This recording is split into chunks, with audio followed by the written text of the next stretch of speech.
आज की इस टॉपिक में हम डिस्कस करने जा रहे हैं होम्योस्टैसिस का इंट्रोडक्शन कि होम्योस्टैसिस क्यों ज़रूरी है, होम्योस्टैसिस है क्या चीज़ और इसको किस लेवल पर हम स्टडी कर रहे होते हैं।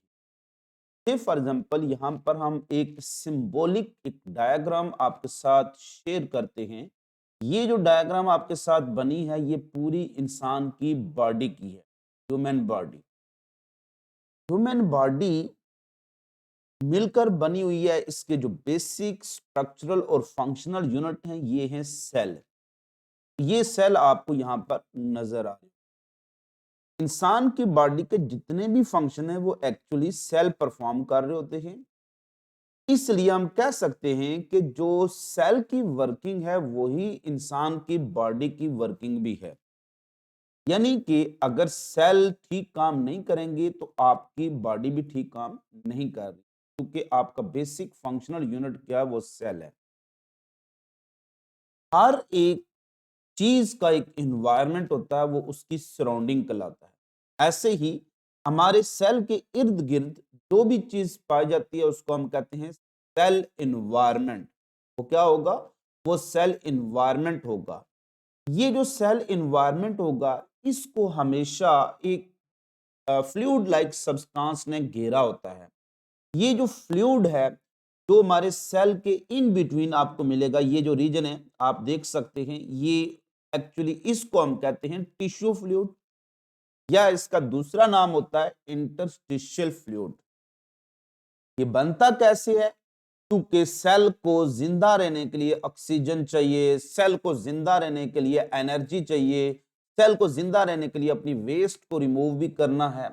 तो ये सारी चीजें सप्लाई उसको करता है जो हमारा मेन बॉडी फ्लूइड है, दैट इज कॉल्ड ब्लड।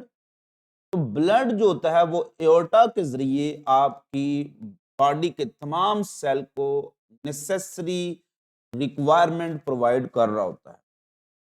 तो आर्टरी डिवाइड होंगी आर्ट्रियोल, और आर्ट्रियोल बनाएंगी कैपिलरीज, और कैपिलरीज आपके तमाम सेल को क्या करेंगी? सराउंड करेंगी। सो बाज का due to high blood pressure at capillaries level, बहुत से सब्सटेंसेस जो सेल के ब्लड के अंदर मौजूद होते हैं वो उस ब्लड कैपिलरी से बाहर निकलकर सेल के आउटसाइड जो स्पेस है उसमें आ जाते हैं। तो यही ब्लड जो होता है इससे क्या बन जाता है? टिश्यू फ्लूइड बन जाता है। अगर ब्लड फिल्टर होता है from capillaries at tissue level, तो ब्लड में से जो चीजें फिल्टर होकर सेल के इर्द गिर्द आकर जमा हो जाती हैं इसी को हम कहते हैं इंटरस्टिशियल। चूंकि ये सेल के इन बिटवीन जगह में जमा होती है इसलिए इसको इंटरस्टिशियल फ्लूइड या बॉडी फ्लूइड कह रहे होते हैं। सो हमारा जो मेन जो सेल का एनवायरनमेंट है वो एक्चुअली बॉडी फ्लूइड ही है। ठीक है, जो भी सेल का मेन एनवायरनमेंट है वो क्या है? Body fluid. और वो बॉडी फ्लूइड कौन सा? Tissue fluid. इसके बाद जो सेल का एनवायरनमेंट है वो क्या है? ब्लड। कुछ सेल जो होते हैं वो ब्लड के अंदर भी पाए जाते हैं, जैसे आरबीसी, व्हाइट ब्लड सेल, तो उनके अंदर ब्लड भी उनका एक एनवायरनमेंट बन रहा है। लिहाजा अगर कोई भी चीज आपके टिश्यू फ्लूइड में चेंज होती है तो वो अल्टीमेटली ब्लड के साथ चूंकि एक्सचेंज होता है तो ब्लड में भी वो चीज चेंज होगी। इसलिए हमारे जो बॉडी के इनसाइड एनवायरनमेंट बनता है जिसको हम कहते हैं ह्यूमन बॉडी का इनसाइड, हमारी बॉडी के इनसाइड, वो हमारा क्या कहलाता है? इंटरनल एनवायरनमेंट कहलाता है। तो बॉडी के इनसाइड जो है वो क्या? Internal environment.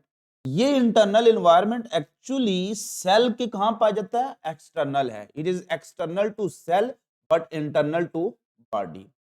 इसलिए होम्योस्टैसिस में हमने कोशिश करनी है ये जो इंटरनल एनवायरनमेंट है जिसमें क्या शामिल है? टिश्यू फ्लूइड या ब्लड।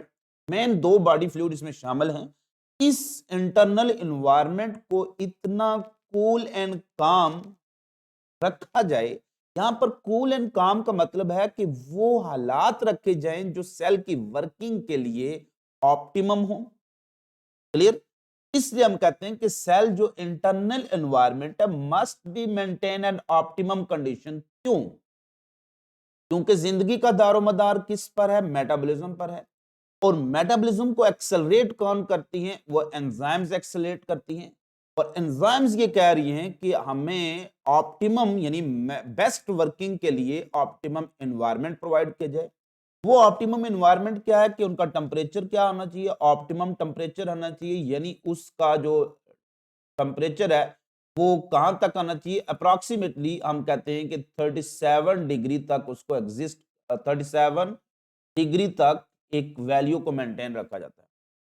फिर हर एक सेल की अपनी एक पीएच होती है, that is called optimum pH, जो कि अडॉप्टेड होती है फॉर एंजाइम। हमने उस ऑप्टिमम पीएच को भी मेंटेन रखना है। फिर हमने कोशिश करनी है कि सेल को इनहिबिट करने वाले जो सब्सटेंसेस हैं, यानी वेस्ट जिनको हम कहते हैं, वो टॉलरेबल इनहिबिटर लेवल रखना चाहिए। यानी वो वेस्ट जितनी भी हैं वो नाइट्रोजनस वेस्ट हैं, उनको एंटी मेटाबोलाइट्स भी कहते हैं, because they are against metabolism. क्यों? Because they can inhibit enzyme और दे रिटार्ड मेटाबॉलिज्म। तो उन इनहिबिटर के लेवल को भी हमने क्या रखना है, टॉलरेबल लेवल रखना है, यानी उस लेवल तक इनको रखना है जिस तक एंजाइम को डीनेचर ना करें, एंजाइम को वो इनहिबिट ना करें। तो बहुत ही उनकी एक माइन्यूट क्वांटिटी ऑफ इनहिबिटर, या उसको हम कह सकते हैं नाइट्रोजनस वेस्ट।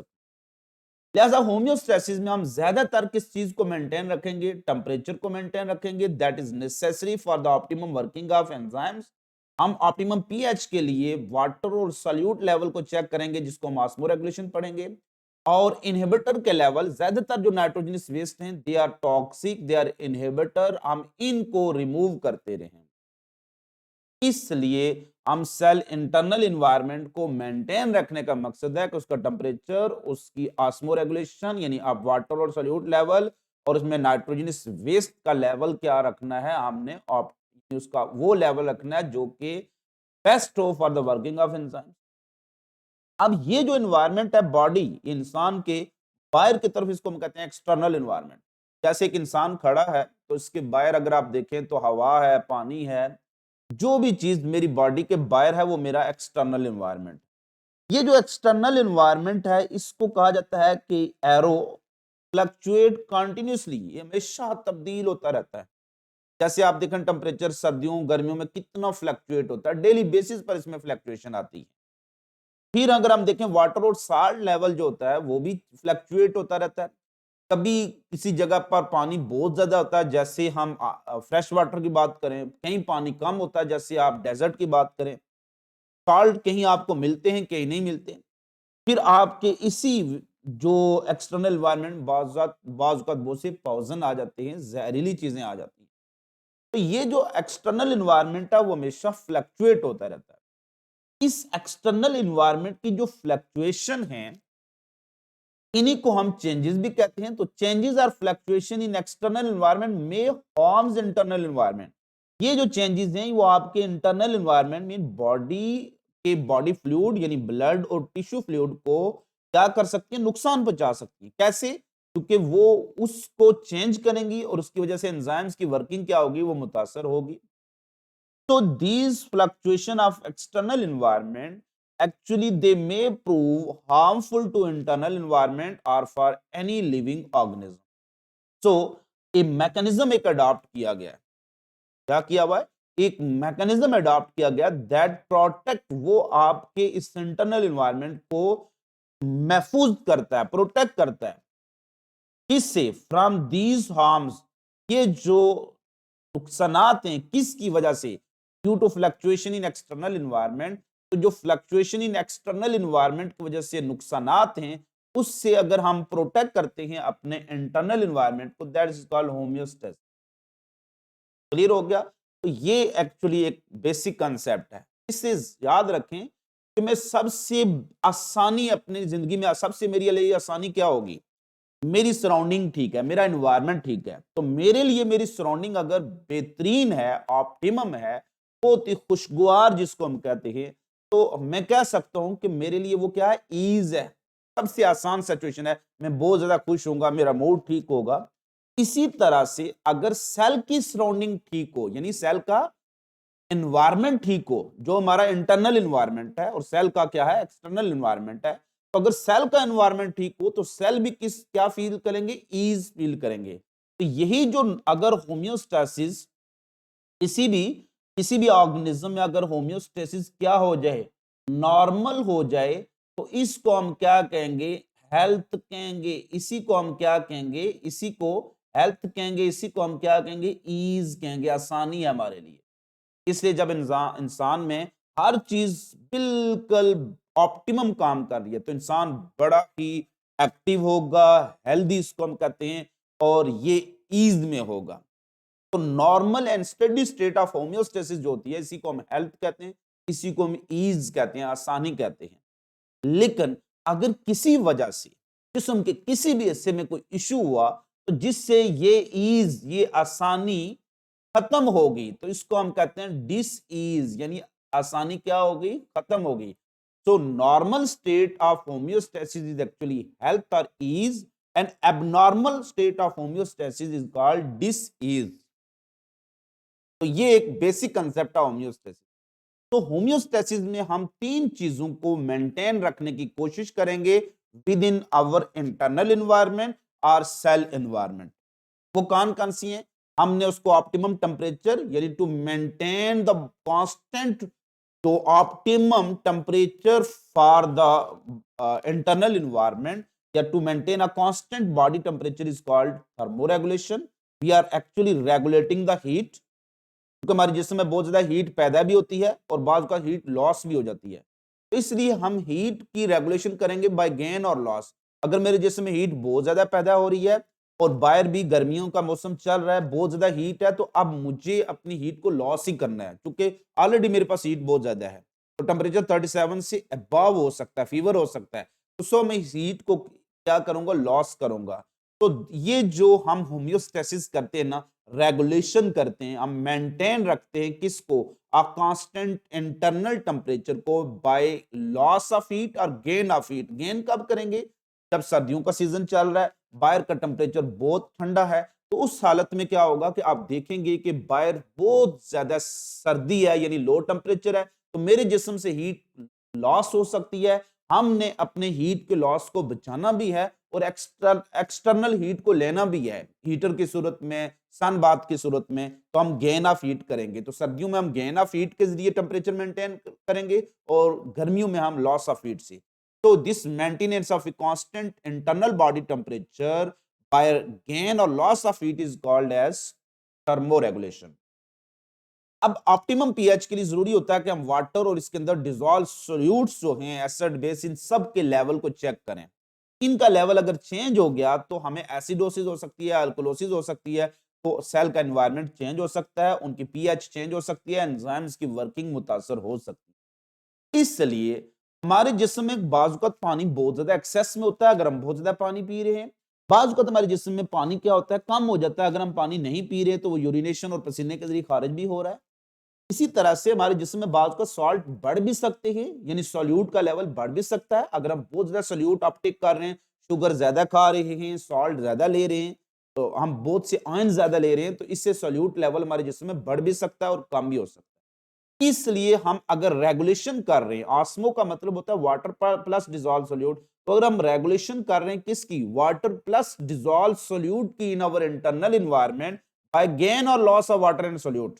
दायरा गेन तब करेंगे जब कम होगा और लॉस तब करेंगे जब हमारी बॉडी में ज्यादा होगा। लेकिन एक चीज ऐसी है जो हमारी बॉडी में हमेशा एक्सेस में होती है, वो कभी कम नहीं होती। That are actually nitrogenous waste, जिनको हम बाज़ वक़्त इनहिबिटर भी कह रहे होते हैं। ये जो नाइट्रोजनस वेस्ट हैं, ये हमारी बॉडी में एक मेटाबॉलिज्म के साइड या प्रोडक्ट की सूरत में या बाई प्रोडक्ट की सूरत में पैदा होती है। तो हमारी बॉडी में जितने भी मेटाबॉलिक रिएक्शन होते हैं, और जब मेटाबॉलिज्म बिल्खुसूस प्रोटीन की और न्यूक्लिक एसिड की होगी, तो हमेशा हमारे जिस्म में नाइट्रोजनस वेस्ट बनती रहती है। लिहाजा इनका लेवल कभी भी कम नहीं होता, हमेशा इनका लेवल हमारी बॉडी में क्या होता है, एक्सेस में होता है। इसलिए हम इनकी रेगुलेशन करेंगे, regulation of nitrogenous waste by loss of nitrogenous waste only. हम यहां गेन नहीं करेंगे, बाकी दो के लिए हम गेन भी कर रहे हैं, लॉस भी कर रहे हैं। इसलिए हम टेम्परेचर को गेन और लॉस करके टेम्परेचर मेंटेन रखेंगे। हम वाटर और सोल्यूट को गेन और लॉस करके ऑस्मो रेगुलेशन करेंगे। लेकिन एक्सक्रीशन वर्ड हम क्यों यूज कर रहे हैं, यहां पर हम नाइट्रोजनस वेस्ट के लेवल को रेगुलेट कर रहे हैं by loss of nitrogenous waste only. इसलिए इसकी डेफिनेशन थोड़ी चेंज करके हम कहते हैं just loss of nitrogenous waste from our body is also called as excretion. तो this is the whole concept of homeostasis. अब ये होम्योस्टैसिस में कौन सा ब्रेन का पार्ट इन्वॉल्व है? One of the important part of the brain is hypothalamus. वहां पर होम्योस्टैटिक सेंटर मौजूद होते हैं, वहां पर टेम्परेचर सेट पॉइंट है, वहां पर ऑस्मो रिसेप्टर्स हैं, और ये एक्चुअली इन्वॉल्व है homeostasis. Part of brain that is involve in homeostasis actually hypothalamus. Homeostasis जो करने वाला निजाम है उसको हम रेगुलेटरी सिस्टम कहते हैं, उसको कंट्रोल सिस्टम कहते हैं, और उसकी भी तीन ही कंपोनेंट है, रिसेप्टर, कंट्रोल सेंटर और इफेक्टर। रिसेप्टर चेंजेस के बारे में बताएंगे, रिसीव करेंगे वो सिग्नल, और कंट्रोल सेंटर मीन हाइपोथैलेमस को भेजेंगे। कंट्रोल सेंटर उनको अपनी ऑप्टिमम वैल्यू ये सेट पॉइंट के साथ कंपेयर करेगा और फिर सिग्नल देगा इफेक्टर को कि हमने किसी चीज को लॉस करवाना है या गेन करवाना।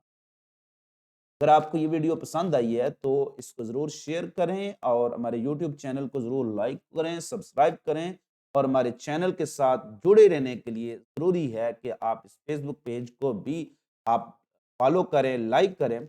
आपके साथ ऐसी ही इंटरेस्टिंग किस्म की और इंफॉर्मेटिव वीडियो शेयर करते रहेंगे। अपना बहुत ज़्यादा ख्याल रखिएगा, फिर मिलेंगे चलते चलते।